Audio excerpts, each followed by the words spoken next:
están los máquinas? Lo primero es...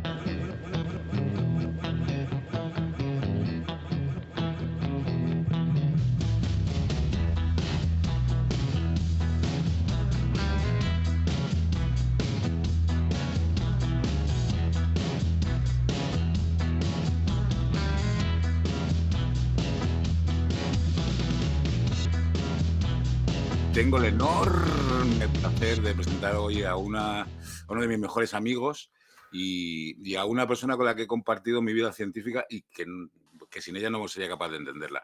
He tenido la fortuna de hacer un montón de trabajos con él y bueno, pues hoy nos va a deleitar hablando sobre vida extraterrestre y espero que nos dé la sorpresa de decirnos que conoce a alguien ahí fuera. No sé, Fernando, gracias por estar aquí.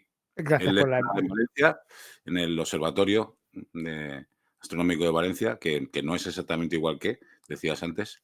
Que no es el departamento astronómico. O sea, está el departamento de astronomía y está el Observatorio Astronómico, que es un centro. De igual forma que tenemos en la universidad el Jardín Botánico y el Departamento de Botánica, que son cosas diferentes.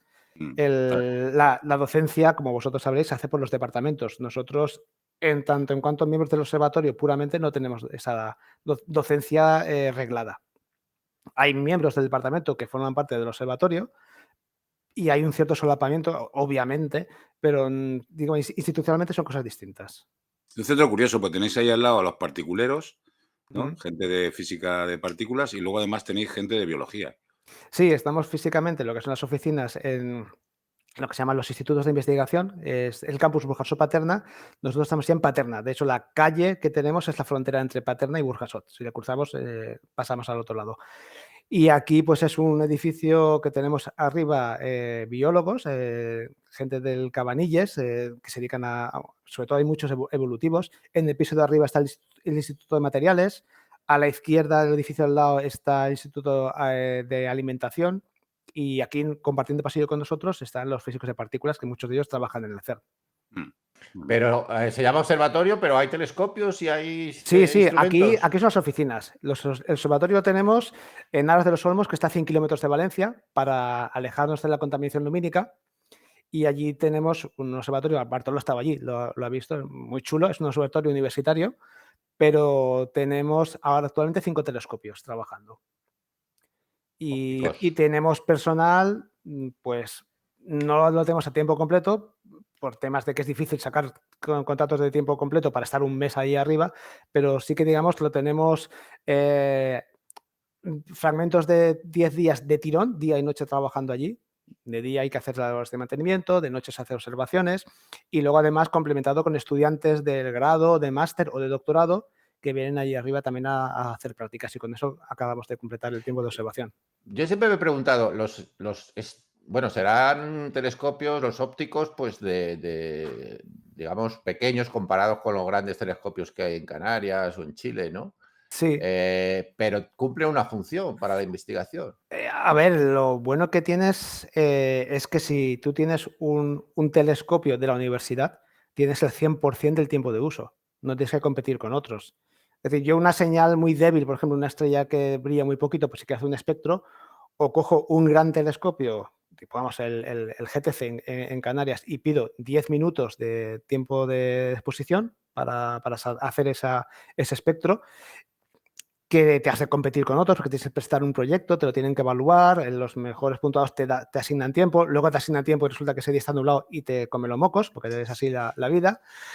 O haces eso, o tienes un telescopio de 60 centímetros como tenemos nosotros, mucho más pequeño, no son 10 metros, pero estoy observando la misma estrella durante 15 días. Y con eso yo puedo obtener una relación señal-ruido tan buena o mejor que eso. Entonces, o sea, que son competitivos. Estos sí, telescopios de sí. 60 centímetros así son Sí, competitivos. cuanto más grandes son, más demanda hay, con lo cual es más difícil que tú tengas observación. Y hay muchas observaciones que no requieren grandes aperturas, muchísimas. Para trabajar, por ejemplo, con temas de exoplanetas. De hecho, los telescopios que existían hace 2 siglos ya tenían capacidad para observar exoplanetas. No hace falta aperturas muy grandes. Es sobre todo un problema, en este caso, informático, de análisis de los datos posteriores. Porque tú, para ver un exoplaneta, por tránsitos, lo que haces es ves la curva de luz, con lo cual tienes que estar apuntándote los datos de luz en cada instante y en un momento dado hay una bajadita y vuelve otra vez a subir.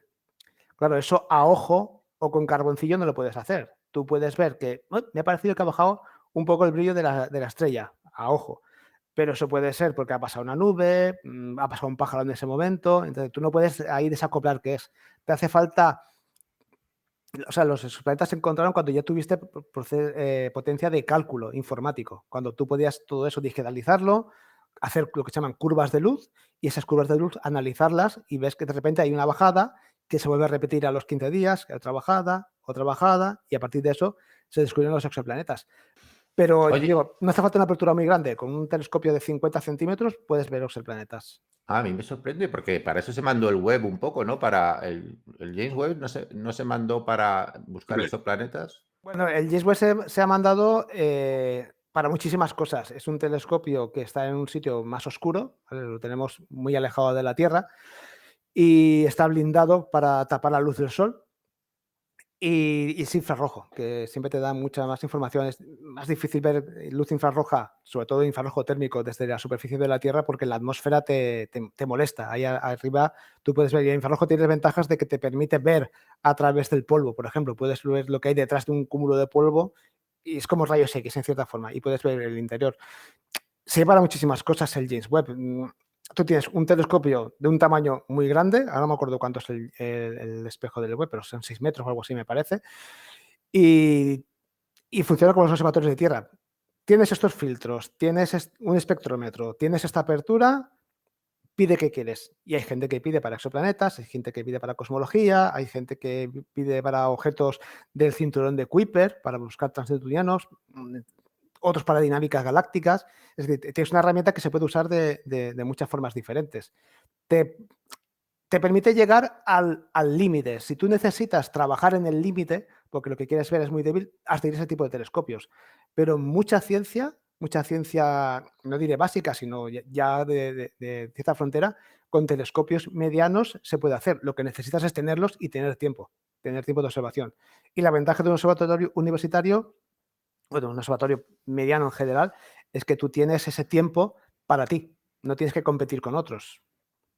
de hecho, es una cosa que siempre me ha sorprendido de la comunidad de astrónomos. Los astrónomos amateurs todavía pueden hacer cosas importantes en ciencia, en astronomía y en astrofísica, ¿no?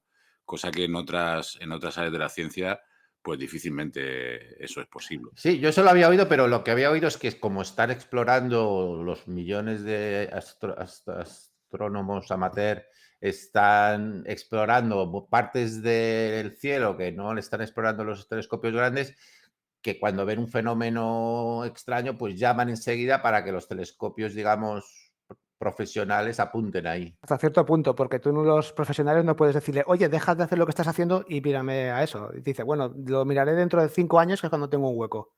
Porque hay mucha... Bueno, a no ser que hablemos de una invasión extraterrestre, que es el tema para introducirlo ya, vamos. Bueno, ya estamos casi en el tema. El Sí, tema sí. es... Yo voy a hacer una pregunta, Fer. Ahora mismo, ¿por dónde va el catálogo? ¿Qué número de exoplanetas están en las bases de datos? Exactamente no me lo sé, pero más de 5.000. Más de 5.000 ya, Sí, ¿verdad? yo creo que a final de año posiblemente llegaremos a los 6.000. Sí, en promedio, a ver, estas cosas no se descubren poco a poco, se suelen hacer, van por lotes, hacen análisis de los datos, se implementa un nuevo algoritmo, se machacan todos los datos otra vez y de repente en datos que tenías de archivo ves, aquí podemos sacar algo más. Hay también observaciones particulares, que estás viendo una estrella en concreto y al final dices, sí, ahí hay una. Entonces, de repente pues, puedes tener un planeta más, 2 planetas más, 180 planetas más porque han hecho esta búsqueda de catálogos, con lo cual no es una acumulación continua, sino que tiene ciertos saltos. Pero en promedio creo que más o menos se está descubriendo creo que era la estadística, un exoplaneta por semana. Y están repartidos, son todos en la Vía Láctea, por supuesto, ¿no? Sí. De y hecho, hay mucha están- gente trabajando en intentar encontrar exoplanetas en la galaxia de Andrómeda, que es la que está aquí al lado. De momento no lo han conseguido, porque eso sí ya es llevar más al límite de la tecnología, son brillos muy débiles. Pero de momento todo lo que hemos encontrado es en nuestra galaxia. Y están uniformemente repartidos, más o A menos. ver, los planetas de verdad estarán uniformemente repartidos, los que estamos encontrando están donde estamos apuntando. La gran parte del pastel se ha llevado Kepler. Kepler ha encontrado muchísimos exoplanetas. De esos 5.000 y pico, no me acuerdo exactamente, pero 4.000 sean de Kepler. Y Kepler 4.000. está apuntando en una zona muy concreta del cielo. Es decir, tú tienes 1.000 planetas por acá y luego otros 4.000 por aquí, en esa zona, porque es donde estuvo trabajando Kepler observando durante 4 años. Buscó una zona que tuviera mucha densidad de estrellas para poder tener estadística, pero no demasiada. Es decir, en lugar de apuntar exactamente al centro de la galaxia, que allá habría muchas, pero hay tantas que no eres capaz de resolverlas y no puedes desacoplar, mira un poco por arriba de eso. Si no recuerdo mal, está mirando a Aries. Sí, exactamente. Y ahí arriba, pues hay una zona donde tienen dentro del campo de visión 170.000 estrellas. Madre mía. Y esas 170.000 estrellas las estuvo observando cada minuto una observación durante 4 años. Entonces ahí tienes muchísima información.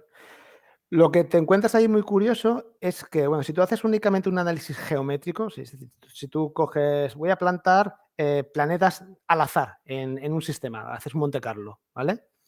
Desde la Tierra tú solamente vas a poder ver aquellos planetas cuya órbita por casualidad esté en la dirección de la Tierra, ¿vale? Que el plano contenga la estrella, el planeta y la Tierra, que estaría aquí. ¿De acuerdo? Entonces, si pasa por aquí, yo veo ese microeclipse y puedo detectar que hay un planeta. Si el planeta pasa así, aunque esté ahí, yo nunca lo voy a detectar. ¿De acuerdo? Porque no hay. Entonces, hay un montón de ángulos diferentes que no llegan a hacer eclipse. Si tú haces la estadística para diferentes radios, para diferentes inclinaciones, te sale que en promedio, si todas las estrellas tuvieran planetas, ¿vale? Bajo esa hipótesis, solo podría haber, por el método de tránsito, planetas en un 1% de ellas. Además, es un número bastante cercano a un 1%, que podemos darlo como redondo y es bastante exacto. Ujú. Vale, pues ¿qué porcentaje de estrellas en el campo de Kepler presentan planetas? Si dijéramos que presentan el 0,5%, la conclusión sería, pues aproximadamente la mitad de las estrellas tienen planetas y la otra mitad no tiene planetas. No sé si me estáis Ujú. entendiendo. Sí, Sí, sí, sí, sí. es un 1% lo que coincide en el aquí Si ángulo. todos tuvieran, podrías ver como mucho el 1%. Si Sí. tuvieran la mitad, verías el 0,5%. Si ¿Y, vieras y, la cuarta parte, el 0,25%. y cuánto se ha visto entonces? 1%. ¡Hostia! O sea, todas las estrellas, o sea, La estadística es compatible con que todas las estrellas tienen planetas. salvo un conjunto de medida nula. Qué bueno. Os- ya. Es decir, que lo que te está diciendo es que lo que es difícil es que con lo que sobra no se te formen planetas. Con los restos de la formación estelar se acaban formando planetas. Ujú, ujú. Y que claro, es más difícil ver planetas del tamaño de la Tierra que planetas del tamaño de 10 veces Júpiter. Claro. Y Eh, además cuanto más grandes son, más fáciles son de ver y también cuanto más cerca de la estrella están, son también más fáciles de ver. También por un tema de alineación. Si yo tengo un planeta muy cercano y que su órbita está ligeramente curvada, lo puedo ver. En ese mismo plano, si está muy lejos, ya no lo voy a ver, ¿de acuerdo? Aunque Ujú. tenga la misma inclinación. Cuanto más cerca, más fácil es que Ajá. haga tránsito y lo pueda ver. Con lo cual, ese método favorece detectar planetas que estén cerca. Favorece detectar planetas que sean grandes, porque cuanto más grandes son, más evidentes son. Otro método complementario, que es el método de las velocidades radiales, que básicamente hace esa espectroscopía, eso te permite detectar planetas que no transitan por delante, quizás que tengan un cierto ángulo, porque cuando orbita, el centro de masas es hacia alrededor del cual giran los dos, ¿vale? La estrella también tiene un pequeño bamboleo, muy pequeño. Ah, eso te iba a decir, también por gravitación, por movimiento se puede detectar Exactamente, sí. los planetas. Imagínate un planeta grande, un señor Júpiter, mucha masa. La estrella tiene mucha más. La estrella casi no se mueve, pero algo se mueve, ¿de acuerdo? Porque el centro de masas nunca está en el centro de la estrella, está un poco desplazado. El centro de masa de los dos. Ese pequeño bamboleo te hace que cuando vaya hacia ti, la luz se azulea un poco y cuando se aleja, se enrojece. Por efecto Efecto Doppler. Doppler, puedes medir la masa del planeta. Porque cuanto más masa tenga, también cuanto más cerca, más fuerte va a ser ese tirón. De hecho, así fueron los primeros exoplanetas, ¿fue por No, movimiento el o primero no? fue por tránsito. Por tránsito. El primer Tránsito método, es eso, que la luz sí, disminuye, la eclipse, luminosidad exactamente, por disminuye. eclipse, porque transita por delante. El primero que se buscó fue, el que se buscó, pero no funcionó, fue buscar este bamboleo, pero buscarlo físicamente, es decir, ver una estrella que bailara por medidas de posiciones. pero es tan sutil que falló, no lo consiguió, no consiguió. Eso sería el método astrométrico. Mides la posición del astro y mides cómo va cambiando. Este es parecido porque al final la filosofía es lo mismo, hay un bamboleo, pero no buscas el cambio de la estrella porque es muy sutil, sino cómo cambia el color de la luz que emite la estrella. Y Claro. ese efecto, de nuevo, favorece a planetas que están cerca de la estrella y que tienen masas grandes. Con lo cual, los dos métodos de por sí tienen un sesgo de observación. Ya. Además, imagínate, aparte del tema de la inclinación, cuanto más lejos, más difícil que lo tengas perfectamente alineado, también si tú tienes un planeta que tiene un tránsito cada 80 años, tú no vas a estar observando y esperando 80 años a que venga el siguiente. Entonces, ¿qué se favorece? Aquellos que tienen tránsitos cada 4 días, cada 12 días, etcétera, que son planetas que están muy cerca de la estrella. Y contestando así, el primer método que tuvo éxito fue el de tránsitos, el de los microeclipses. Que con respecto al tema que estamos tratando, que voy a decir por primera vez, creo, que es vida extraterrestre, ¿qué papel juega la detección de planetas extrasolares? Pues lo que se busca es lugares donde se pueda haber generado vida. Y la vida, por lo que tenemos ahora más o menos concebido, lo que requiere es, primero, que haya un líquido base donde se den las reacciones químicas, sustancias químicas que reaccionen y una fuente de energía que haga que eso tenga alegría, ¿no? Que haya reacciones químicas. ¿Por qué un líquido? Pues sencillamente porque es lo que aúna cercanía entre las moléculas y movilidad. En un gas puedes tener reacciones químicas, pero están mucho más separadas las moléculas, son más lentas las reacciones. No es descabellado ni descartable que pueda haber vida en un gas, pero va a ser más fácil en un líquido porque la dinámica es mucho más rápida y es más fácil que las moléculas se encuentren y reaccionen. En un sólido tiene mucha más cercanía, pero hay poca movilidad. Entonces, si quieres cercanía y movilidad, buscas líquidos. Si buscas líquidos, buscas sitios donde se puedan depositar líquidos, donde pueda haber lagos y mares. Y eso te lleva a planetas de superficie rocosa. Entonces, buscamos mundos que sean rocosos, planetas o satélites, que también podría ser otra alternativa. Buscamos mundos rocosos y buscamos mundos que estén en una zona donde la temperatura permita que ese líquido se mantenga líquido.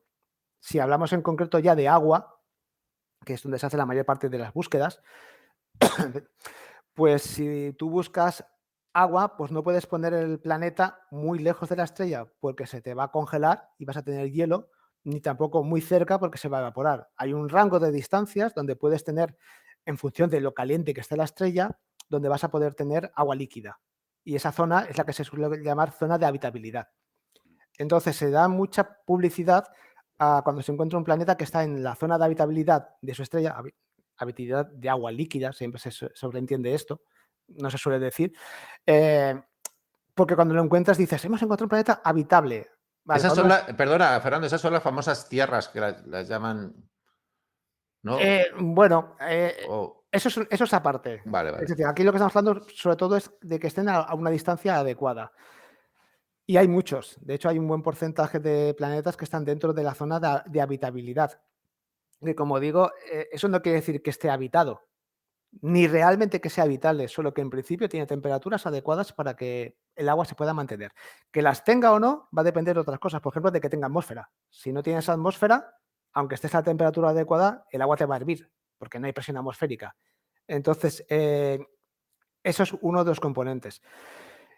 Y luego lo que preguntabas, las famosas supertierras, que es lo que se ha puesto de moda, eso es un tipo de planeta que no existe en el sistema solar.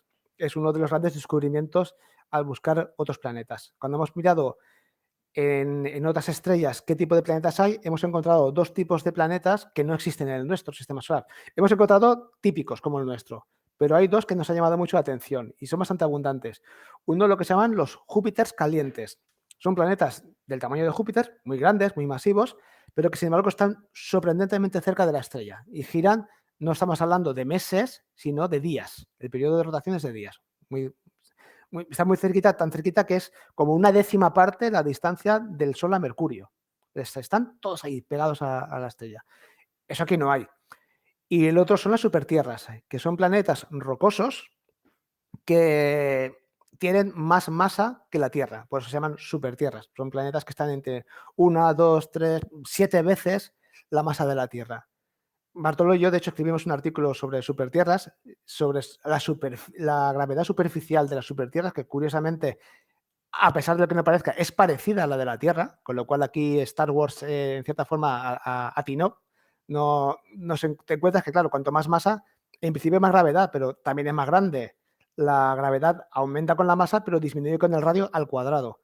Y hay una zona ahí entre la 1 y las 300 masas terrestres, donde te encuentras una especie de plató de gravedad en la que la gravedad es muy parecida a la de la Tierra. Y bueno, pues estos mundos, por tener más masa, se espera que tengan atmósferas más gruesas, lo que favorecería la presencia de mares, de agua líquida o de otras sustancias. Ujú, ujú. Y oye, volviendo a los exoplanetas, ¿cómo se sabe si son... Bueno, primero, en el sistema solar rocosos es la Tierra, Marte y para de contar, ¿no? Venus, Mercurio. Mercurio y Venus. Pero más grandes que la Tierra no hay rocosos, ¿no? Por eso decías lo de las supertierras. Aquí no tenemos. Vale. Y la segunda pregunta es, ¿qué se sabe de los exoplanetas? ¿Se sabe la composición de la atmósfera? ¿Se sabe si son rocosos o no? ¿Y cómo se sabe? ¿Cuál es más o menos la técnica? Si son rocosos o no, has de calcular la densidad. Para eso has de tener una estimación del tamaño, que eso es muy fácil de sacar porque básicamente es en estos microeclipses cuánta luz se come de la estrella. Es decir, si tú tienes una estrella de tamaño conocido, porque las estrellas en astronomía es el equivalente a los botijos en la ingeniería. Son cosas muy sencillas, funcionan de una forma muy sencilla, no tienen muchas complicaciones. Hay sus sutilezas, pero en principio tú tienes modelos muy buenos que te dicen, a partir de lo que observas, qué masa tiene la estrella y qué tamaño tiene la estrella. Entonces, como conocemos muy bien el tamaño de la estrella, si el planeta que pasa por delante le quita un 2% de luz a la estrella, eso es que su área es el 2% del área de la estrella. Sacando la raíz cuadrada tienes el tamaño, la proporción del tamaño del planeta con respecto a la estrella. Con eso conoces el tamaño. Y la masa, pues la masa la puedes conocer como decía antes, a través del tema de las velocidades radiales, del bamboleo que le aplica a la estrella. Eso depende de la masa del planeta. Entonces, si tú tienes la masa y tienes el volumen, tienes la densidad. Y de hecho así sacamos también la gravedad superficial, que es lo que hicimos en aquel trabajo. Pero a partir de la densidad tú puedes calcular, puedes saber si es rocoso o no es rocoso. La Tierra está en una densidad de 5,4, 1 sería la del agua. Marte está en torno a 4, es menos denso, y luego ya los planetas gigantes ya se van a densidades mucho más bajas. Saturno tiene una densidad más baja que el agua, es de 0,8 o 0,9. Entonces, a partir de la densidad calculas si es o no rocoso. ¿Y la composición de la atmósfera? ¿Hay alguna manera? Sí, haciendo espectros. Si tú tienes, de nuevo, un planeta que transita por delante, solo en este caso lo puedes hacer. Un planeta que transita por delante y hace un microeclipse a la estrella, tú puedes hacer un espectro de la estrella cuando no pasa el planeta. ¿De acuerdo? Te lo guardas. Y cuando pasa el planeta por delante, haces otro espectro. Y a ese espectro le restas el anterior. Si resulta que son equivalentes, que no ves nada, lo que te está diciendo es que ese planeta no tiene atmósfera, porque no ha habido nada que haya absorbido. Pero si ha habido absorciones, a partir de dónde sean las absorciones, de dónde aparezcan estas líneas de absorción, puedes deducir qué tipo de atmósfera hay. Hoy sabemos ya con este método que hay dióxido de carbono. De hecho, hace poco se ha publicado un artículo sobre una buena detección de dióxido de carbono en una atmósfera de un exoplaneta, que hay metano, hay vapor de agua y alguna cosita más. De momento, los que se están encontrando son los gases más habituales que existen. No se ha encontrado oxígeno ni tampoco ozono, que sería muy interesante para el tema de la vida extraterrestre, pero porque sería difícil de explicar grandes cantidades de oxígeno en una atmósfera de una forma que no sea biológica. Y de momento, pues no mucho más. Lo más interesante, de hecho, no es tanto encontrar oxígeno, porque sí que hay formas de generar oxígeno de una forma no biológica. Si tú tienes un planeta, por ejemplo, con una superficie recubierta de hielo, o una luna, por ejemplo, en el caso de Europa o Encélado, y a eso le incide radiación cósmica, viento solar, se te puede producir a partir del agua que disocias moléculas de oxígeno. No en grandes cantidades. Pero claro, si tú dices, he encontrado oxígeno, pues bueno, está muy bien, está muy interesante, pero no puedes decir he encontrado vida todavía. Para decir que hemos encontrado vida, habría que encontrar 2 gases que se den de tortas entre sí. O sea, 2 gases que reaccionen entre sí, porque eso te está hablando que hay un desequilibrio. Y el desequilibrio sí que es una señal de la vida. O sea, si tú encuentras al mismo tiempo metano y oxígeno, sabiendo que el metano y el oxígeno reaccionan y se quema y te produce dióxido de carbono y vapor de agua, ¿cómo se mantiene eso ahí? Porque cualquier tormenta, cualquier chispa haría que eso reaccionara. Pues la única explicación en ese caso sería que efectivamente hay algo que está produciendo un desequilibrio y sería muy importante de que hay vida en ese planeta. Una pregunta, Fer. Más o menos, ¿en qué rango de distancia se detectan los exoplanetas? Pues el más lejano no sabría decirte cuánto es. Los de Kepler están en torno a 1000 años luz aproximadamente. 1000 años luz, qué barbaridad. Sí. Eso es cerca, ¿eh? Eso está ahí al lado. Suponte que hubiera una civilización como la nuestra que estuviera a 500 millones de años luz y detectaran la Tierra. ¿Serían capaces de determinar con la tecnología que nosotros tenemos, o sea, nosotros mismos en ese planeta a 500 millones de años luz de aquí, que en la Tierra hay vida? A ver, 500 millones de años luz estarían viendo la Tierra como era hace 500 millones de años. Ajá. Hace 500 millones de años ya había oxígeno en la atmósfera, ya había vida pluricelular. Y la respuesta es que sí, porque se ha hecho ese experimento, en cierta forma. Se ha buscado en la luz cenicienta. Por cierto, ¿sabéis lo que es la luz cenicienta? No. Os voy a contar una anécdota. A ver, la luz cenicienta es la luz que de hecho se ve estos días, ayer se veía muy bien. Cuando miras la luna y ves que está en un cuarto creciente muy chiquitín, ves que la parte que no está iluminada por el sol aún así se ve. Sí. Es una luz azulada. Sí. ¿De acuerdo? Esa luz es azulada porque lo que está iluminando esa zona es la Tierra. ¿De acuerdo? Es la luz de la Tierra que da del Sol la Tierra y la Tierra la refleja y entonces ilumina esa parte. Tenéis que tener en cuenta que las fases de la Luna y de la Tierra van al revés, son complementarias. Cuando nosotros vemos una luna llena, ellos ven una Tierra nueva. Por geometría, está justamente en la parte opuesta. ¿De acuerdo? Yo tengo aquí el Sol, la Tierra, la Luna le está dando luz por aquí, luna llena, y yo que es de noche, la luz me está dando por el otro lado. Ellos ven una Tierra nueva. Cuando aquí está el Tierra creciente, allí está en luna menguante. Cuando aquí vemos una fase muy finita de la Luna, desde la Luna se ve la Tierra casi toda brillante, menos por una fase muy finita que es de noche. Entonces, la Tierra tiene un albedo muy alto, mucho más alto que la Luna. Brilla mucho. Y eso hace... Recuérdanos que el albedo es lo que refleja, ¿no? Sí, exactamente. El porcentaje de luz que reflejas. Cuanto más blanco eres, más albedo tienes. La Tierra, de por sí, el terreno es más brillante. La Luna es muy oscura, aunque no lo parezca. Y además tiene nubes blancas, con lo cual refleja mucha luz. Entonces, toda esa luz ilumina la parte de la Luna que no está iluminada por el Sol. Y esa luz, esa parte, es lo que se llama luz cenicienta. Que una vez estuvimos explicándolo en observaciones públicas que hicimos aquí, estuvimos hablando sobre la luz cenicienta de la Luna, no sé cuántos, y al acabar la observación se acercó una chica y me dijo, oye, ¿me puedes volver a explicar qué era eso de la luz Blancanieves? La luz caperucita roja. Exacto. Pues esa luz que proviene de la Tierra, tú puedes estudiar desde la Tierra y ver si eres capaz de encontrar algo en ella que te indique los gases que hay en la Tierra. Y encuentras la señal del vapor de agua, encuentras el ozono, porque el ozono que está en la parte superior es más fácil de observar, más que el oxígeno.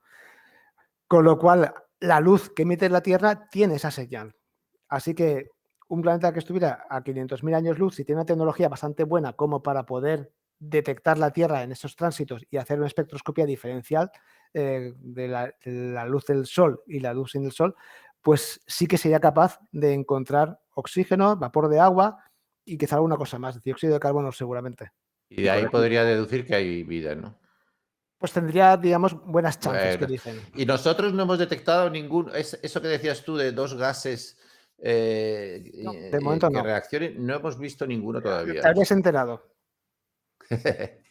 Habría salido en toda la prensa, Habría ¿no? salido en toda la prensa, habría sido portada en Nature y habría salido en un montón de medios de comunicación. Recuerdo noticias en donde supuestamente se había detectado clorofila en la atmósfera. Bueno, Sí, hay gente muy friki que de hecho busca clorofila, pero es una cosa tan específica de la Tierra, la clorofila, es una molécula tan peculiar que exactamente la clorofila la encuentras en otro sitio.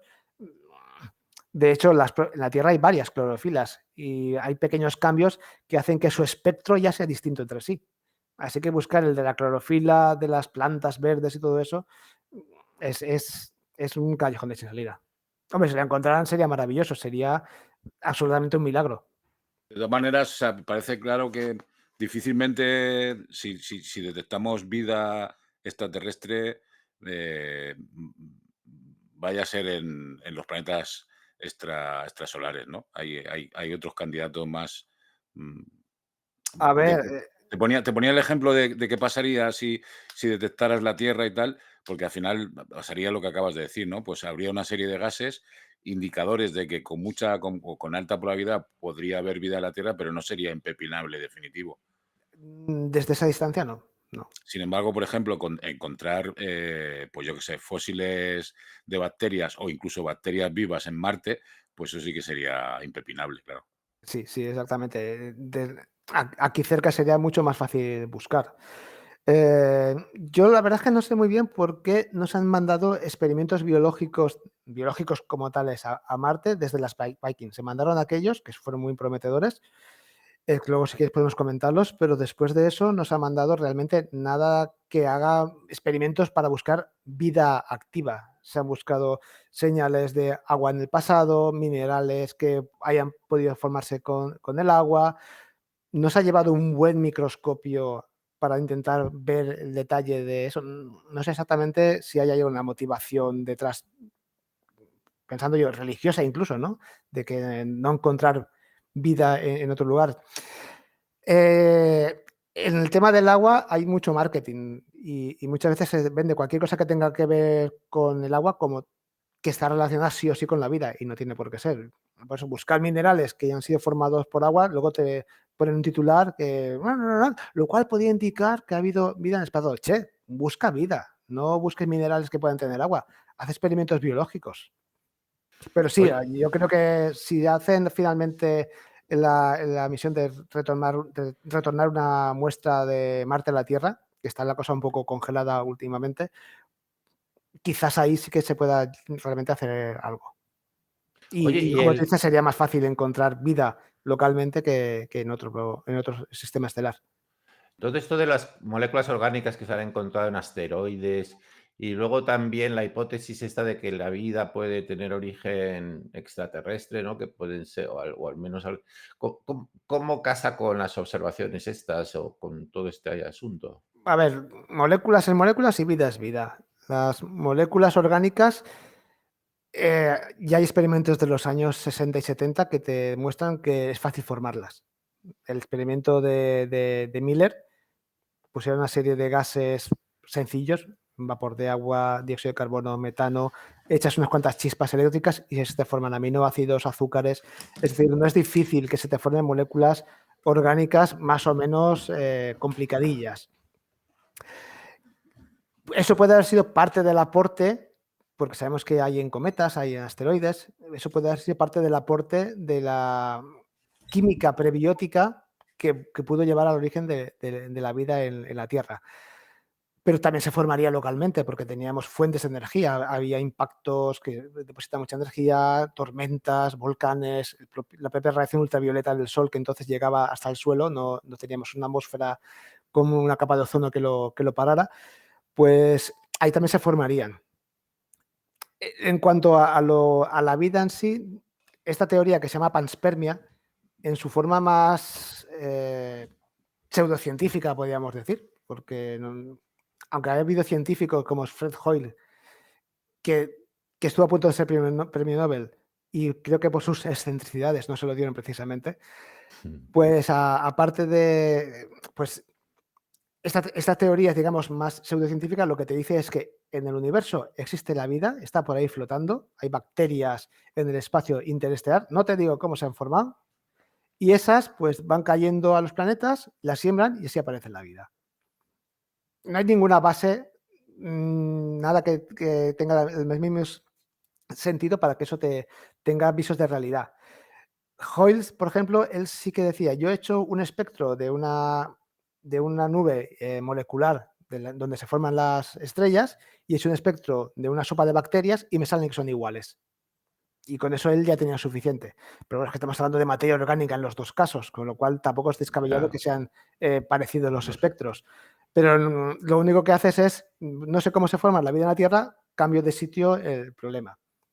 Sí que es cierto que hay cierta forma de panspermia que podría tener sentido, que podría ser la contaminación cruzada. Tú puedes tener en un planeta, se te forma la vida, si eso ocurre en una época temprana de la historia de la vida, de la historia del sistema planetario, donde aún se están consolidando los cuerpos porque están cayendo un montón de asteroides, material, uno te puede caer con la suficiente energía para que una parte del material salga con una velocidad mayor que la velocidad de escape y se escape con unos cuantos polizones. Y eso esté por ahí pues 1 millón o 2 millones de años hasta que caiga en otro planeta. Sabemos que la vida puede ser muy resistente en condiciones del espacio, sobre todo las bacterias. Si forman esporas, se pueden realmente aguantar lo que les eches. Y entonces caer en otro planeta y ahí producirte un nuevo origen de la vida. En ese caso, esa vida sí que podía venir de otro sitio. De hecho, si encontramos, como decía Bartolo, vida en Marte y encontramos que la vida en Marte tiene ADN, tiene las mismas aminoácidos que nosotros, tiene el mismo código genético y todo es igual, lo que nos está diciendo es que efectivamente en el pasado hubo una contaminación cruzada entre nuestros dos planetas, que posiblemente sería de Marte a la Tierra, sencillamente porque es cuesta abajo, es hacia el Sol, hacia afuera hace falta más energía. Haría falta, pero tampoco es descabellado. No podíamos saberlo muy bien. Pero igual somos marcianos todos. Eso sería. Eso es lo que dices tú, que por qué no sé las misiones, por qué no se enfocan en este asunto. Pues, Bueno, yo sí que creo que están. O sea, creo que los laboratorios andantes que hay ahora en Marte sí que tienen suficiente capacidad como para determinar que lo que estás analizando tiene un origen biológico o abiótico. Me parece que sí que están. pero no buscas vida. No, directamente como los experimentos de la Viking, no, más bien. O vida pasada, ¿no? De todas maneras, un comentario. A mí siempre me ha hecho, claro, mola un montón el tema de que pegue un petardazo un meteorito en Marte y que eso genere un pedrusco que sale disparado de Marte y acaba cayendo en la Tierra. Pero que ahí lleve vida y que esa vida aguante y tal, siempre me ha parecido un poco alucinante. Molaría mucho que fuera así, pero nunca me he puesto seriamente a calcular las probabilidades de eso y la viabilidad realmente de eso. Estamos hablando de que te pega un meteorito y eso es una explosión prácticamente que desata una energía como una bomba nuclear. Y ahí quieres que unas esporas de una bacteria, durante millones de años luego vagando por el espacio, acaben cayendo en la Tierra y acaben funcionando otra vez Hombre, aquí. no las esporas en sí, sino un trozo de terreno que esté infectado de esporas. Ya, pero tienen que aguantar un viaje espacial de la leche. Sí, unos cuantos milloncitos de años. Claro, o sea, es cierto que sabemos que hay esporas de bacterias de los viajes que se hicieron en las misiones Apolo y que parece ser que aguantaron y han regresado a la Tierra y se han vuelto a reactivar. Pero claro, hablamos de años. O sea, Sí, no hablamos de millones de es años. una auténtica barbaridad y además estás viajando por el espacio. O sea, Sí, pero por ejemplo, sí que se han reactivado algunas bacterias que estaban en hielo que tenía millones de años. es verdad. Cierto. De hecho, una curiosidad, porque las campañas de recogida de meteoritos marcianos se hacen en la Antártida cuando hace buen tiempo, porque se descongela la parte superior del hielo y entonces aparecen en mitad de lo que sería un paisaje blanco. De pronto ves una piedra ahí en medio, ¿no? Y eso obviamente es un meteorito que ha caído y si hay suerte, pues es un meteorito marciano. Y así se van haciendo recolecciones. De ahí, en una de esas apareció el famoso meteorito marciano que supuestamente tenía una bacteria, ¿no? Sí, fósiles de bacterias. Se Sí. llamaba LH. ALH, Lactic LH Fields. 8000, no sé cuántos, ¿no? Sí. LH 8000 no sé cuánto, sí. Pero que era mentira luego, ¿no? Era... Sí, bueno, vamos, la historia era que ellos proponían que eso que había ahí no se podía haber producido de otra manera que no fuera una manera biológica. Y al final parece que había métodos no biológicos, abióticos, que podían generarlo. Sí, el propio método de preparar las muestras para el microscopio electrónico, porque lo que haces es depositar una capa no me acuerdo de qué material es, aluminio o algo así, o se deposita muy suave porque eso te permite reflejar los electrones y ver la imagen. Pero claro, estás depositando una sustancia que puede tender una grieta, o algo que sobresalga, que puede hacer cierto redondeo, ¿vale? Cuando se deposita.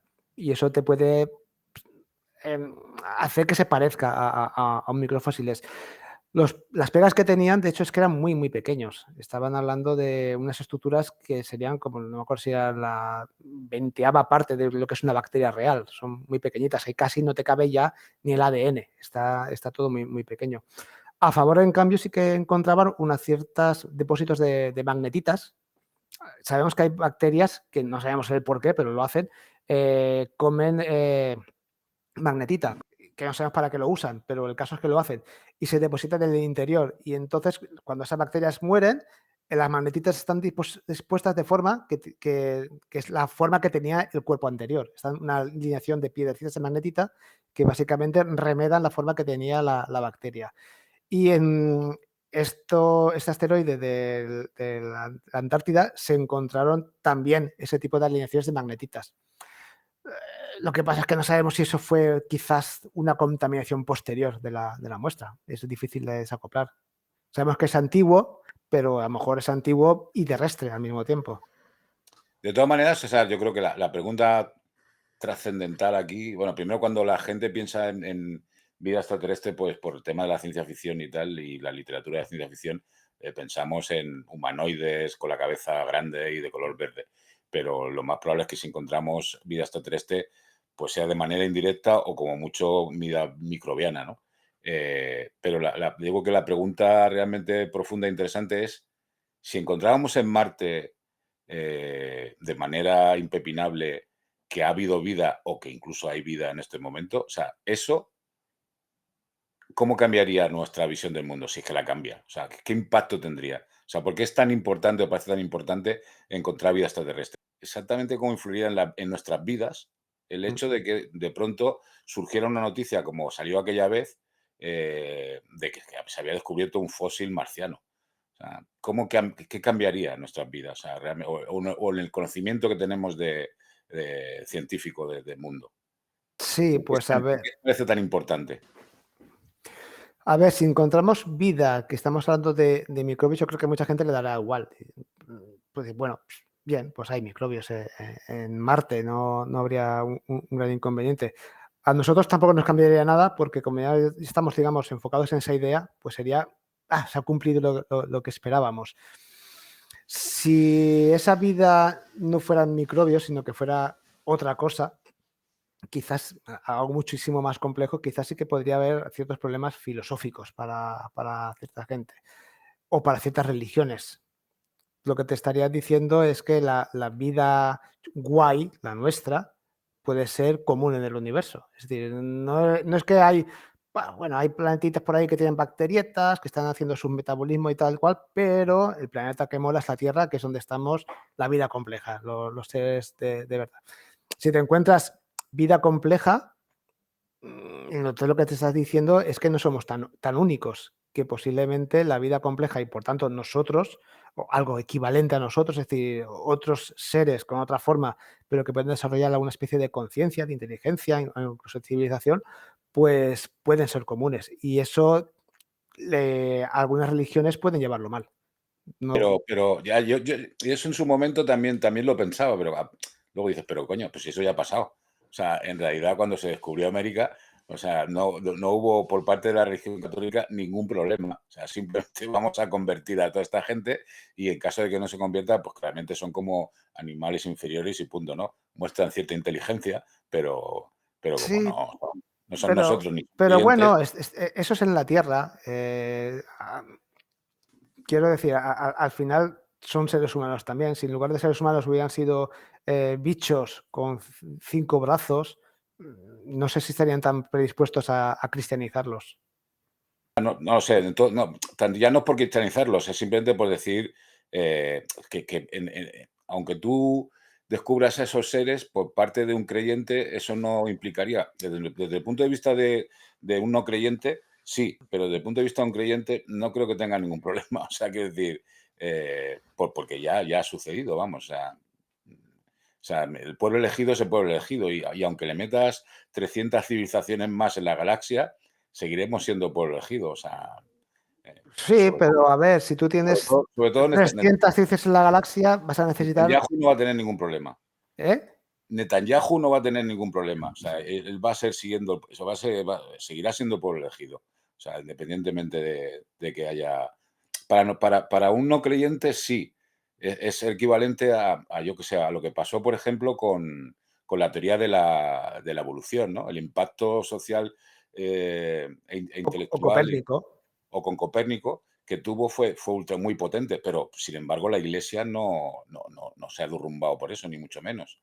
Antes, en su momento, pues hubo gente que fue condenada por ese tipo de creencias.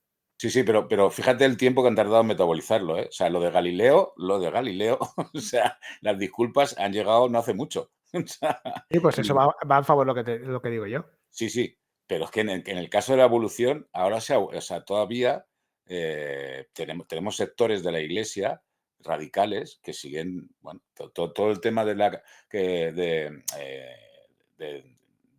la evolución vista como un diseño inteligente, la nueva historieta de la Iglesia que por enésima vez vuelve a atacar el tema de la evolución, y en algunos Estados Unidos se tiene que enseñar la evolución y al mismo tiempo el creacionismo en igualdad de condiciones. O sea, no se ha superado todavía.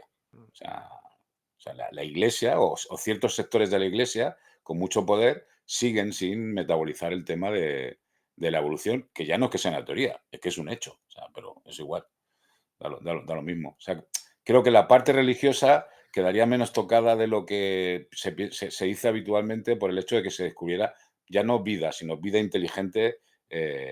Sí, bueno, probablemente. dependerá de religiones. Yo, por ejemplo, me planteo cómo afectaría a la iglesia el tema del dogma de la salvación. ¿Cómo se lo plantearían? ¿Ha habido Jesucristos en cada uno de esos planetas para llevar a la salvación? Porque es un dogma central. ¿O sencillamente no son meritorios de la salvación porque solamente vino a la Tierra? No son Puede ser. meritorios. Bueno, pero a la tienen- Iglesia yo creo que le da un poco... O sea, es verdad que puede... Por ejemplo, la ascensión de Jesucristo, bueno, nos estamos yendo por las ramas, pero, por ejemplo, la resurrección en cuerpo y la ascensión del cuerpo físico es algo que el copernicanismo ya, pues ¿dónde va a ascender si no hay nada? O sea que la Iglesia se va adaptando o dejando debajo de la alfombra cosas. Por ejemplo, lo de la ascensión y la resurrección en cuerpo es una cosa que se habla poco del asunto, Sí, y porque el tema del... es muy difícil de digerir eso. Y sobre todo, sabéis que hay un problema con el santo prepucio, ¿no? Bueno, las reliquias, pero eso es anecdótico, yo creo, Bueno, pero no los... bueno, como todos como surrealista, pues claro, tiene que ascender todo el cuerpo No, también. pero los teólogos... También el prepucio después de ser operado, ¿no? O sea, No, las reliquias son, o sea, sí que es una especie de superstición, pero no, los teólogos sí se toman en serio todos los asuntos de si la naturaleza divina de Jesucristo antes de nacer o después de nacer o tal. Pero bueno, yo creo que nos estamos yendo de Sí, madre. en todo caso, para concluir la Vamos, pregunta de Bartolo, sí que habría una diferencia, yo creo, intelectual importante. Si no existe vida en el resto del universo, vida consciente, vida inteligente, tenemos una gran responsabilidad, no la podemos cagar. Somos la única posibilidad que tiene todo el universo de ser autoconsciente y bla, bla, bla. Pero si hay otras civilizaciones, pues nos podemos relajar, nos podemos destruir, no pasa nada. ya. y vamos con la vida inteligente. Venga. Bueno, lo primero, antes de entrar en el tema, porque es un tema que tú has escrito varios libros, ¿no, Fernando? Y alguno con Bartolo, sobre vida inteligente. Y escribí uno, no con Bartolo, sobre comunicación con vida inteligente. Vale. Pues para introducirlo, primero me flipa la formación que tienes. Bueno, vosotros dos venís del Centro de Astrobiología, pero, o sea, para dedicarse a lo que haces tú, tienes que saber astrofísica, física, química, biología, lingüística. O sea, tienes que saber un poco de todo. No, es más importante, no hay que tener vergüenza.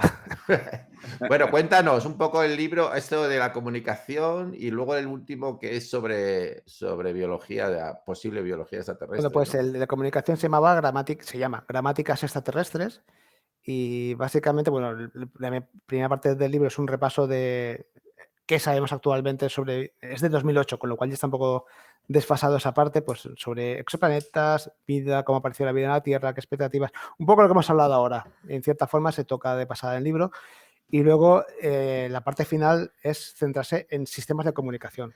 ¿Qué tipos de sistema de comunicación encontramos entre los seres inteligentes o al menos entre los seres con una cierta complejidad? Claro, solamente tenemos el ejemplo de la Tierra y en la Tierra hay afortunadamente bastantes seres con una cierta complejidad que tienen comunicaciones bastante complejas. Y en el libro pues repaso tanto la comunicación de los grandes simios, que serían los más cercanos a nosotros, otros monos, eh, los delfines, pero también, por ejemplo, los cefalópodos, que son seres súper interesantes y al final lo que concluyes es que todos ellos tienen en común que hay una serie de patrones establecidos, en nuestro caso llámalos palabras, en el caso de los cefalópodos, patrones de posturas corporales o de manchas, que son más o menos estables y que con Perdona, ¿los cefalópodos son los pulpos o no? los pulpos, las sepias, los calamares, Todo sí, esto, sí. lo que está rico. A la plancha. Sí, sí. Nuestro amigo el pulpo, sí, sí. Sí, hay un documental muy bueno en Sí, National el Geographic del sobre Netflix. pulpos. Que El está, del amigo, el que se hace amigo del pulpo, ¿no? ese está muy bien, pero hay otro Ah, que se llama La vida secreta de los pulpos, que está también muy chulo. Bueno, pues lo que ves es que son patrones estables, es una especie de elementos de información, llamémoslos átomos, ¿vale? Que sean palabras, patrones de manchas, que se combinan entre sí con una serie de reglas, que sería lo que nosotros llamamos la gramática. Y eso es común, con lo cual esperas que algo parecido también generen seres inteligentes de otros lugares. Luego también ves que hay una serie de cosas que también cuando alcanzas cierto nivel de sofisticación, también se da, que son unas matemáticas básicas. Saber contar, saber sumar, saber restar, que son unas bases a partir de las cuales tú puedes construir una matemática. También ciertas percepciones espaciales. El espacio es también un concepto que se puede utilizar en matemáticas y lo necesitas para desplazarte, para no tener problemas al moverte. Son también comunes. Te sabes que hay aves que saben contar, hay los macacos saben sumar y restar, y eso te da, digamos, ciertas expectativas de que algún tipo de matemáticas, al menos matemáticas al nivel de aritmética, que luego puede haber ido en otras direcciones diferentes a las nuestras, pero puede que se den también en seres inteligentes, sobre todo si son seres que van a construir algún tipo de señal, emitir en señales de radio que podamos detectar, porque ya te están hablando de una cierta tecnología. Con lo cual ya pones un cierto sesgo observacional. Estamos observando seres que son capaces de construir ciertas cosas. Pues entonces, la lógica, las matemáticas, la forma de construir los lenguajes aparte de módulos, parece que es algo que son universales. Con lo cual tú puedes intentar elaborar un lenguaje universal, en cierta forma, usando ese tipo de estructuras. Y hay muchos intentos, hablo en el libro de varios. sí, A mí nosotros hablamos en el primer episodio de este podcast, hablamos de la famosa placa esa sí, que que es lleva la un muy Vicky. mal ejemplo. No, porque tú la rearías completamente. Bueno, a ver, es que la placa, el problema es que tiene un montón de preconcepciones. Vas a suponer que quien lo reciba primero va a tener un sistema de percepción del mundo igual que el tuyo. Si una placa de esas la ve un organismo ecolocalizador, lo que vería es una superficie plana, que tiene una cierta estructura, pero algo plano, porque ve el mundo, por ejemplo, a través de un radar de radio o sonidos, ecos, y con eso ve el alrededor. Va a ser muy difícil que sea capaz de entender lo que hay ahí. Pero un detalle, Fer, si una civilización es capaz de capturar una nave como la Pioneer, o sea, tiene una tecnología importante, con lo cual no tendrá los sistemas sensoriales que tenga, pero habrá de salir una tecnología que le permita mirar en todas las frecuencias. O sea, a mí eso no me parece un problema. Pero aquí está hablando de una placa física. Sí, pero igualmente tú la obtendrás y la vas a analizar con todas las frecuencias. O sea, Pero si tú no tienes una civilización que esté basada en percepciones visuales, ni se te ocurre que ciertos dibujos Ya, sean imágenes de algo. claro. yo O creo que sea, es sí. una especie que Si tú ve eres el capaz mundo por de emitir olfato y y por recibir sabor. electromagnéticamente, o sea, si tú estás Eso es más acostumbrado a fácil. observar en el Eso lo veo cielo más sencillo. en todos los rangos de onda, pues cualquier objeto lo vas a mirar, vas a bombardearlo y recibir en cualquier rango de ondas. O sea, lo vas a analizar con tu ciencia, no con tus sentidos, sino con una tecnología, ¿no? Claro, estamos hablando de supuestamente una civilización que sería capaz de comunicarse por radio con nosotros, ¿no? Ujú. Si Bueno, estamos, esa es otra pregunta. Las señales esas del SETI, ¿no? Que quiere el análisis de esas señales. Bueno, no es la misma pregunta al revés, ¿no? Si Sí, nos mandaran si nos sí, mandaran alguna señal, en este caso de radio, sí. porque lo de la placa es físico, pero sí, si nos es mandaran. mucho más interesante, claro, por ejemplo, en el libro comentas el sistema Freudenthal, ¿no? Se llamaba el Sí, filósofo Hans Freudenthal. Sí. que propuso, pues, digamos, un lenguaje mínimo para empezar a comunicarse, ¿no? Y de hecho, algo parecido ocurre en la película de Contact. Sagan, en el libro de Sagan, ¿no? Sí, en Contact. En Contact, ¿no? Que Sí, sí, sí. Pero a ver, en Contact al final acaban con imágenes. sí, El mensaje son imágenes.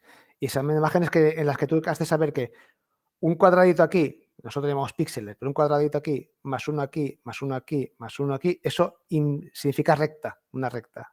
Entonces, hace falta una cierta percepción. Si estamos hablando de seres que ven el mundo a través del olfato, a través del sabor, sí. de A todo eso, través de otra cosa, a a través del través de otra cosa. magnetismo. O sea, Sí. al final un sentido es una correlación entre el individuo y el entorno. Entonces puedes correlacionar mil cosas Sí, si yo quieres te que lo digo, pienses. en lo que, acabando con lo de las placas, sí que puedes llegar a ver que ahí hay una estructura, pero que esa estructura tú llegues a mentalmente decir, esto es una imagen porque esos seres tienen una forma de ver el mundo distinta de la nuestra, porque estás representando en un plano algo que en realidad es un volumen, que Sí, como sí, sería sí. la figura humana. De Entonces, todas maneras, aquello fue una historia improvisada de Sagan, o sea que de repente sí, ese cuando tipo la- de cosas, el receptor no es en realidad una posible civilización extraterrestre, sino nosotros.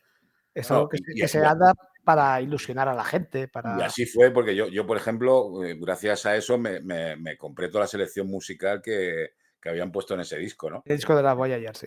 Claro, claro, en el de la Voyager, claro. Joder, si han hecho una recopilación expertos diciendo que esta es la música que representa el planeta Tierra, pues no me lo puedo perder. Esa yo no la conozco, esa lista, me la tienes Y que me, y me- pasar. y me acuerdo que yo ahí fue la primera vez que escuché la flauta mágica de Mozart. Mm. Claro.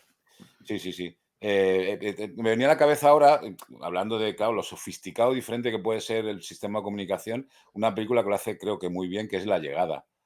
Sí, Claro, es un método de comunicación totalmente diferente, ¿no? Y dices, claro, te hace pensar, es que claro, puede ser radicalmente distinto y muy difícil de entender, sí. ¿no?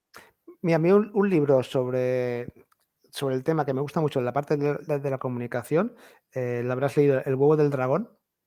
Ajá, En esa hay unos habitantes que son habitantes de una estrella de neutrones. Su eso. materia no son átomos, sino es materia nuclear, son reacciones nucleares en lugar de reacciones químicas lo que tienen. Y como la gravedad es tan espectacular, son absolutamente planos, con lo cual para ellos el mundo es bidimensional. Y ven el mundo a través del sabor, saborean el mundo a través de su barriga, pasan encima de las cosas y eso obtienen el sabor. Ellos contactan con unos terrestres que llegan a la estrella, están en órbita alrededor, examinándola y tal, y al final hay un intercambio de mensaje entre ellos. Los de Huevo de Dragón construyen los aparatos, pues una especie de antena parabólica para mandar su señal, pero las señales que reciben las saborean. Crean alfombras gustativas, se ponen encima de ellos y saborean la información que llega. Con lo cual, pues sí, a lo mejor el mecanismo intermedio es común, una parabólica y que emite la radio. Pero luego la forma de que tienes de interpretarlo, pues dependerá de los sentidos que tengas. Por eso, de hecho, me gusta todo el tema de Hans Freudenthal Linkos, porque realmente no estás presuponiendo nada sobre cómo lo van a recibir. Yo no mando imágenes visuales. Son son señales que se clasifican temporalmente. Es el tiempo, que eso en principio lo deberíamos tener todos, el que te ordena la información. ¿Vale? No hay matrices, no hay imágenes, que es lo que sí que aparece en Kontakt. En Kontakt hay imágenes y ahí ya presumes que el que lo recibe va a tener unas capacidades visuales. El tema es que cuanto menos presupongas, posiblemente menos te equivoques. Ya, y mientras más fundamental sea tu lenguaje, mejor. Claro. Sí, sí, sí. De todas maneras, o sea, después de tantos años de observar de manera muy astuta por lo que hemos ido leyendo sobre el tema y tal, pues sigue sin haber comunicación con civilizaciones extraterrestres. Entonces está ahí de fondo la paradoja de Fermi. ¿Puedes contar en qué consiste y qué consecuencias tiene? Pues la paradoja de Fermi es un cálculo que hizo Fermi cuando estaba trabajando en los Álamos, ya después de todo el tema de la bomba atómica, después del proyecto Manhattan. Pues de hecho fue durante una visita, él ya no trabajaba allí y volvió una vez para visitar a la gente, estuvo en la cafetería y estuvieron hablando del tema de los ovnis, que entonces empezaba a estar de moda y tal. Y dice, bueno, pues vamos a hacer unos numeritos. Fermi era muy famoso por hacer cálculos de cabeza de una manera muy aproximada y aún así muy buenos. Cuentan que cuando estalló la bomba atómica, cuando hicieron sus pruebas allí en los Álamos, para calcular la energía a la distancia que estaban, dejó caer unos papelitos cuando llegó la onda de choque y viendo cuánto se desviaban, a partir de eso estimó la potencia de la bomba. Entonces dijo, bueno, pues si tenemos, supongamos, una civilización en un planeta, llega a un punto en que es capaz de colonizar otras estrellas, vamos a suponer que tardas 500 años en llegar a la estrella que está al lado. ¿Vale? Es un viaje muy largo, viajamos a 1/10 de la luz o incluso menos, llegas allí, estableces una colonia, te cuesta 5.000 años que eso se consolide, que ya es tiempo, y de ahí que empieces a lanzarlo otra vez colonias a otros sitios. Eso lo vas haciendo, es una progresión geométrica, si imaginas que cada sitio sale a 2, pues te sale que la galaxia debería haber sido colonizada por completo en, no, creo que eran 4 millones de años. 4 millones de años es mucho tiempo, pero es que la galaxia tiene casi 14.000 millones de años. Es antigua, es casi tan antigua como el universo. Pongamos 13.000 millones de años. Ha dado tiempo de sobra a que la galaxia haya sido colonizada varias veces. Sí. Y sin embargo no vemos nada, no vemos artefactos. Oye, en ese sentido, los exoplanetas que antes hablábamos que están en la zona de habitabilidad, ¿se sabe cuán viejos son? ¿Se sabe si son Al final la edad del exoplaneta es la edad de la estrella. de la estrella? Por eso, ¿y se sabe las Sí, edades? O sí, sí, sea, sí, es bastante fácil saber. Decía, las estrellas son botijos, es fácil todo con ellas. y entonces la paradoja existe, o sea, son suficientemente viejas como para... A ver, hay soluciones a la paradoja. A lo mejor cuesta mucho crear una primera civilización. Aquí en la Tierra ha costado pues, unos 4.000 millones de años. Quizás en otros sitios cueste más. Igual hemos sido especialmente afortunados porque realmente la vida en la Tierra apareció muy pronto. Y quizás en otros sitios tarde más en aparecer la vida, sea más difícil que se dé. En algún sitio habrá una civilización que sea la primera en existir. Quizás seamos nosotros. Esa es una de las soluciones que se suele dar a la paradoja. Otra es que cuando llegas a cierta complejidad de civilización, la civilización llega a un punto en que se autodestruye. Y entonces, pues tienes civilizaciones que se crean, se destruyen, se crean, se destruyen, se crean, se destruyen. Pero si eso fuera verdad, sí que veríamos restos. Bueno, no, o podríamos ver A ver, restos. depende de qué tipo de restos. Si no han conseguido salir de su sistema planetario, aquí no veríamos nada. Si coincide que se autodestruye de una forma muy llamativa y en ese momento estamos nosotros mirando en esa dirección, pues quizás sí que veríamos un fenómeno raro. Hay una especie de explosión de rayos gamma que habría muchísimos artículos científicos para explicarlo y que quizás una de las explicaciones sea que ha habido una civilización que se ha autodestruido. Pero no lo sabemos. Luego está el asunto este que yo he oído que si hubiera una civilización suficientemente avanzada tendría que haber desarrollado formas de extraer energía tales que sería la famosa esa pantalla que opacaría la Esferas estrella de y todo Dyson. eso. Eso es de Dyson, ¿no? Las Eso, esferas de Dyson, sí. cuéntalo tú mejor que yo, ¿no? La esfera de Dyson, ¿no? Sí. Eso. A ver, sí, en principio, cuanto más se complique tu civilización, pues llega un momento en que vas a necesitar cada vez más y más consumo de energía. A ver, para empezar, tienes un crecimiento de la población, pero eso puede llegar un momento en que se autolimite. De hecho, en muchos sitios la población de la Tierra, en algunos países, ya ha empezado a disminuir. Eh, mm, nace menos gente que la que muere y empieza a haber una especie de curva. Se cree que el pico mundial de población creo que sería para el 2050 por ahí. 50. Sí, 2050, 10.000 millones de habitantes. sí, Y a partir de ahí, estable. sí, Son la mayor parte de las proyecciones. sí. Entonces, no puedes justificar que te haga falta más y más energía solamente a partir de población. Pero sí que es cierto que, por ejemplo, ahora que estamos en un tema de que el cambio climático, los recursos energéticos, bla, bla, bla, independientemente del crecimiento de la población, gastamos cada vez más energía. Ahora, por ejemplo, estamos con el tema de la inteligencia artificial. Y para hacer una búsqueda, oye, ¿cuál es la receta del pastel de manzanas? La haces a una IA, te consume 20 veces más energía que si lo hicieras en Google. Pero como está de moda, todo el mundo va ahí. Entonces, cada vez hay más IAs que requieren un montón de energía, de procesadores, de disipar calor para eso. Con lo cual, no parece ser que estemos yendo a estabilizar el gasto de energía. No sé, igual a partir de la estabilización de la población puede ser que la cosa cambie. Pero si sigue creciendo, si te vas, empiezas a crear colonias en Marte, pues cada vez te hará falta más consumo de energía. Si esas proyecciones siguen aumentando, llegará un momento en que necesitarás gestionar mejor la energía que sale de tu estrella, porque se está perdiendo en cierta forma, se escampa. Entonces, una solución es una esfera de Dyson, que sería básicamente poner un panel solar en órbita alrededor de la estrella, al lado otro, al lado otro, al lado otro, al lado otro. Básicamente alicatas una esfera alrededor de la estrella para evitar que se escape energía y aprovechar casi, digamos, el 100% de la energía para ti. Claro, eso es mucho material. Si se está hablando de que haría falta, por ejemplo, desmontar un planeta como Júpiter para poder construir tantísimos paneles solares. Pero bueno, si estamos hablando de civilizaciones que son muy, muy superiores a nosotros, pues quizás sean capaces de hacerlo. Los antiguos. Los antiguos. Pero eso se detectaría, eso se detectaría. Y se busca, y se busca. De hecho, hay dos maneras de buscarlo. Una esfera de Dyson que tapara por completo la estrella. La termodinámica te dice que es imposible que consigas obtener el 100% de la energía. Siempre va a haber pérdidas por calor. Claro. Incluso si ese calor, digamos tú, por la parte de afuera de la esfera pones turbinas para aprovechar el calor y generar más energía, aún así algo escapará. Con lo cual la esfera de Dyson por fuera va a radiar calor y se las busca en infrarrojo. Entonces hay muchos observatorios que están buscando objetos en las que tú no veas luz, o sea, no hay una estrella evidente, pero sin embargo haya una emisión de calor.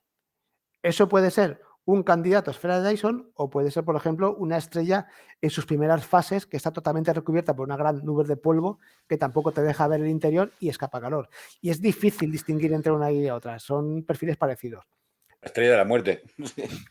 Otra forma es, suponte que la esfera de Dyson no tapa por completo la estrella, sino que tiene pequeñas fugas a través de las cuales escapa algo de luz. Entonces lo que tendrías tú es una estrella que tendría el espectro de una estrella normal, pero que brilla mucho menos, porque está escapando, digamos, un 1% de la luz de la estrella.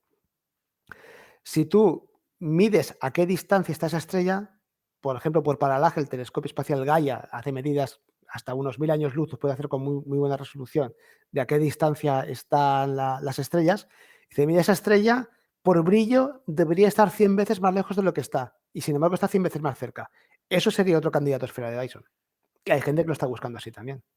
De hecho, me parece flipante que se esté buscando ese tipo, porque claro, es basándose en la hipótesis de que hay una civilización que ha tapado su sol. Me parece flipante que se busque en serio, pero bueno, me alegro. Previamente a tapar con una esfera completa, taparías con un anillo, ¿no? El tipo mundo anillo de... Tipo mundo anillo, sí.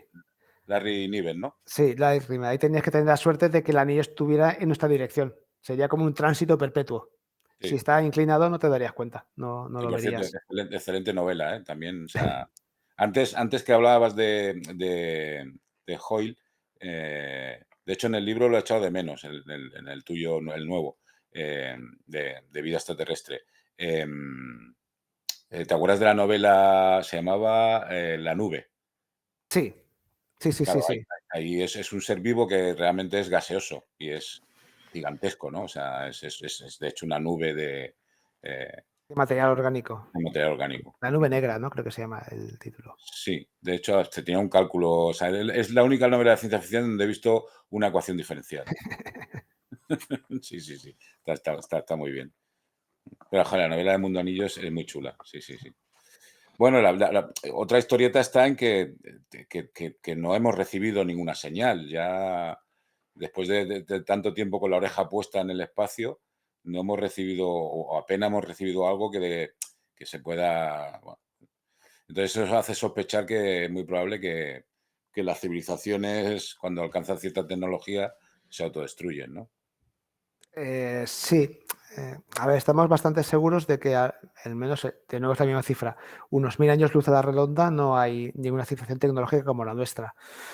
Más lejos, pues a ver, es que también depende, a no ser que sea una señal intencional, que la dirigen hacia la Tierra con buena potencia, diga, para decir, aquí estamos, lo que sería probable es detectar fugas de sus emisiones de uso particular, pues el equivalente de sus programas de televisión, señales de radar de los aeropuertos, programas de radio, emisiones de máquinas que generan armónicos entonces esos son señales débiles. Sí, Realmente es el comienzo de la película Contact, ¿no? Si no recuerdo mal.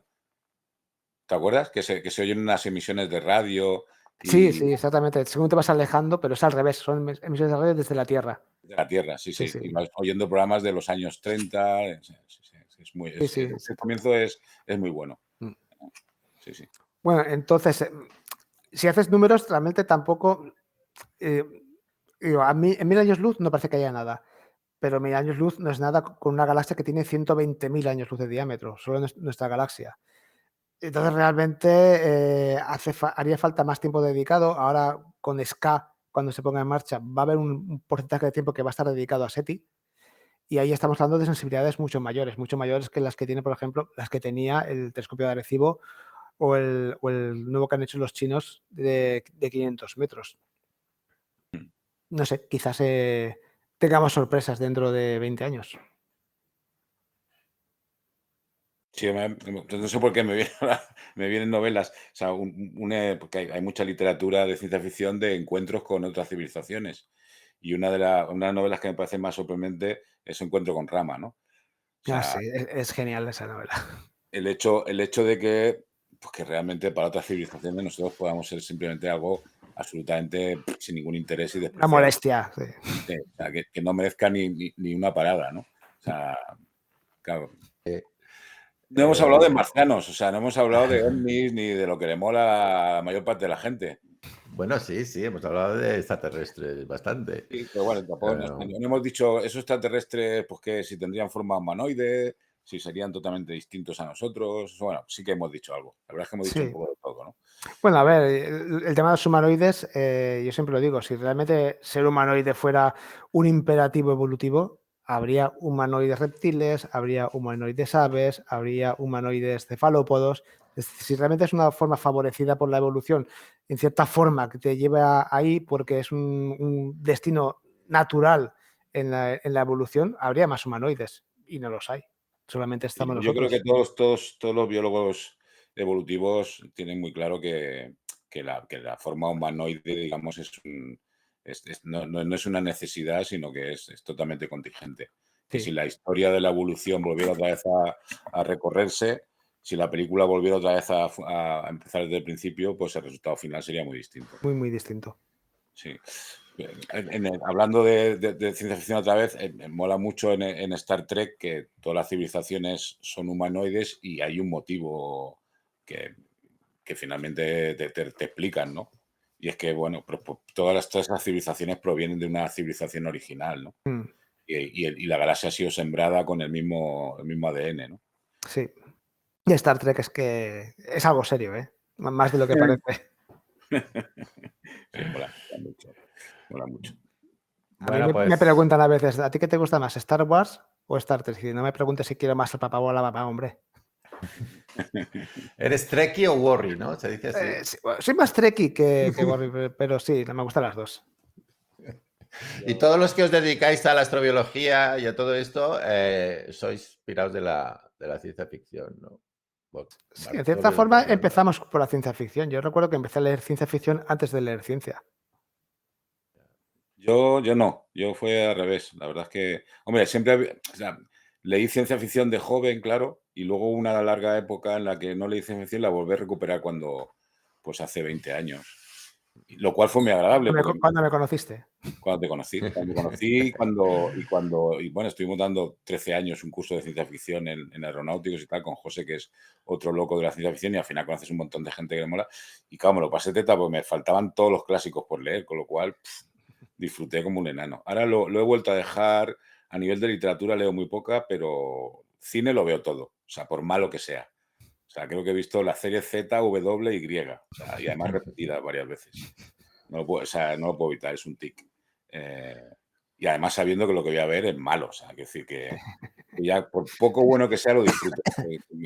Voy con unas expectativas hiper bajas y en fin, cada vez Es la más. mejor manera de disfrutar el cine, ir sin Sí, desde luego. expectativas. Pero última pregunta, te hago una última pregunta. ¿Tú crees que nosotros en vida, al igual que sí que asistimos, aunque éramos pequeños, en mi caso al menos, a la llegada de los humanos a la Luna, asistiremos al encuentro o al conocimiento de la existencia de vida extraterrestre? Yo creo que en el caso de Marte, seguramente sí. Eso es algo que está en cierta en horizontes de menos de 20 años. Aguanta 20 años, no te mueras. Yo es que voy a estar ahí, ¿eh? Pero sí, Bueno, sí. llegar a Marte y explorarlo en profundidad no implica que vayamos a encontrar vida. Yo, de hecho, vamos, yo no tengo mucha idea de Marte, aunque le he escrito 2 libros sobre Marte, pero mi... Pero tú ya sabes que la vida se esparce por todas partes, incluso en sitios donde ahí no hay vida, te la encuentras. Haces una excavación en una roca, un testigo de estos para ver si hay petróleo, sacas un trozo que está a 500 metros de profundidad, unas presiones altísimas de 100 atmósferas, sacas y ahí hay bacterias. Y de cómo cojones han llegado hasta aquí y de qué comen. Y ahí Sí, están. no, sí, es alucinante. Entonces, si en Marte está habitado, es muy raro que se limiten solamente a 2 islotes de vida. Debe contaminarlo todo, seguramente. Sí, si lo está, sí. O sea, la cuestión es que lo esté. Esa es... Pues quedamos para dentro de 20 años, a ver cómo ha ido la cosa. Muy bien. Tenemos Me lo pongo en la aquí. agenda. Apuntártelo. Bien, Bueno, yo- Fernando, muchas gracias A y vosotros. hasta el próximo episodio de nuestro podcast, que ya veremos de qué va. Estaré escuchándoos. será sobre el encuentro. Escribir comentarios, no, porque lo vamos a hacer antes de 20 años, yo creo, esperemos. Pues el encuentro será Eh, antes. Tío. Escribid los comentarios que queráis, propuestas de temas, etcétera. Y un saludo a todos. Chao. Chao. Abrazos.